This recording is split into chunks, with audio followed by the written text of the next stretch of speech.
Hello everyone, welcome back. The topic for discussion today is the Vishakhapatnam gas leak, also referred to as the Vizag gas leak, was an industrial accident that occurred at the LG Polymers chemical plant in RR Venkatapuram village at the outskirts of Vishakhapatnam, Andhra Pradesh during the early morning of 7th May 2020.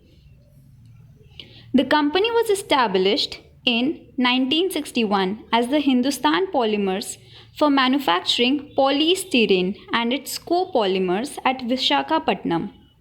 It also merged with McDowell and Company of UB Group in 1978. LG Chemical considered India as important market and in its aggressive global growth plan identified Hindustan Polymers as a suitable company for entering Indian market through 100% takeover. Taken over by LG Chemical, South Korea, Hindustan Polymers was renamed as LG Polymers India Private Limited in July 1997. LG Chemical has a very strong presence in the business of South Korea and also have plans to establish an equally strong presence in Indian market. Presently, LG Polymer is one of the leading manufacturers of polystyrene and expandable polystyrene in India. Now, what is styrene? Styrene is a flammable liquid that is used to make polystyrene plastics. Without the need of external initiators, the styrene will polymerize, and this process is known as autopolymerization and will take place at the ambient temperatures above 100 degrees Celsius and more rapidly than its higher temperatures. The polymerization reaction is exothermic, hence, there is a real risk of thermal runaway and explosion. At the Vizag gas leak that killed 12 people and landed hundreds in hospital, jolted at the nation still haunted by the Bhopal gas tragedy memories. Many questions are being raised on the cause of the incident at LG Polymers, of the safety mechanism in the plant and the reasons for the company preferring to not obtain necessary environmental clearances. Many from the area who fled their homes are still afraid to come back, and a few who have returned complain of continuing discomfort. On Friday, the National Green Tribunal offered LG Polymers to deposit 50 crore rupees with the District Magistrate Vishakhapatnam in connection to the gas leak from its polymer plant. However, the National Green Tribunal observed that the situation attracted the principle of strict liability. The tribunal observed leakage of hazardous gas at such a scale and adversely affecting public health and environment clearly attacks the principle of strict liability against the enterprise engaged in hazardous or inherently dangerous industry. So, what is the doctrine of strict liability? The principle of strict liability evolved in 1868 in the case of Rylance versus Fletcher.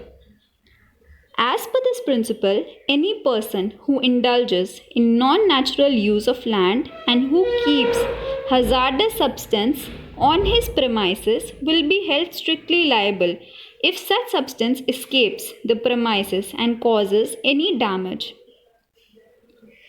The essential elements of the principle are that the damage has been caused by the plaintiff's own fault, an act of God, act of a third party, or if the hazardous activity was carried out with the consent of the plaintiff, that is, voluntary non fit injuria. In the principle, the concept of strict liability contemplates the accountability of a person or an industry carrying out hazardous activity in cases where some sort of negligence is attributable by them. But this principle was overturned by the Indian Supreme Court In the decision of MC Mehta versus Union of India 1987, whereby the court evolved the concept of non-fault liability, formerly known as the absolute liability, to remedy the undeserved suffering of thousands of innocent citizens.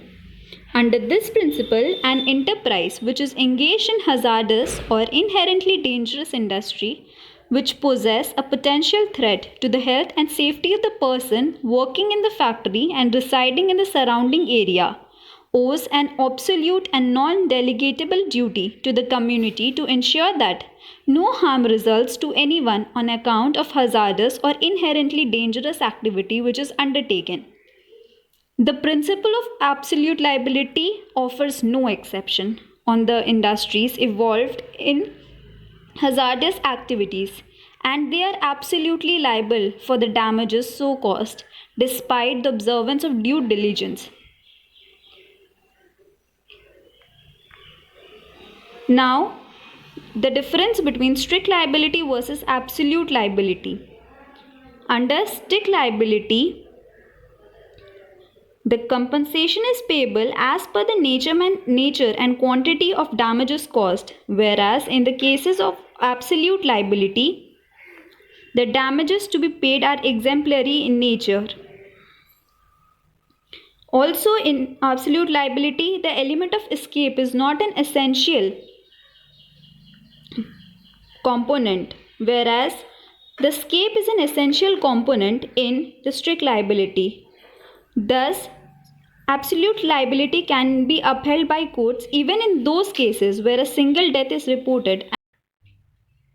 Now we further move forward to the difference between strict and absolute liability. Apart from the availability of various exceptions under the principle of strict liability, the rule is also at variance from the principle of absolute liability when it comes to the extent of damages to be paid. Under strict liability, compensation is payable as per the nature and quantum of damages caused, but in cases of absolute liability, damages to be paid are exemplary in nature and depend upon the magnitude and final capability of the enterprise. Further, the element of escape is not an essential under the doctrine of absolute liability. This means that a substance, even if not hazardous, does not leak from the premises of the industry but causes harm to the workers inside the enterprise may be held absolutely. Absolute liability can be upheld by courts even in those cases where a single death is reported and there is no mass destruction of property or pollution or of the environment. In the above case of Vizag Gas Limited, the LG Polymers has filed a case against Andhra Pradesh Pollution Control Board in the Supreme Court. Though the actual content of the case is not yet known, sources reveal that it is a defamation suit. The case is expected to be heard soon. So, this was enough for the Vizag Gas Limited. See you in the next video. Till then, subscribe to my channel.